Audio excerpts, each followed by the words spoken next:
చిన్నప్పుడు మా అమ్మ నాకు మాట చెప్పింది. ఒకసారి ప్రామిస్ చేసి ఆ మాట తప్పితే you are not called a man అని. ఎప్పటికీ ఆ మాట తప్పలేదు, మర్చిపోలేదు. నా జీవితంలోనే అతిపెద్ద ప్రామిస్ చేయాల్సిన రోజు ఒకటి వచ్చింది. పెద్దదే కాదు, కష్టమైంది కూడా.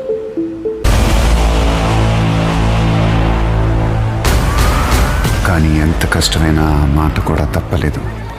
Because I'm a man.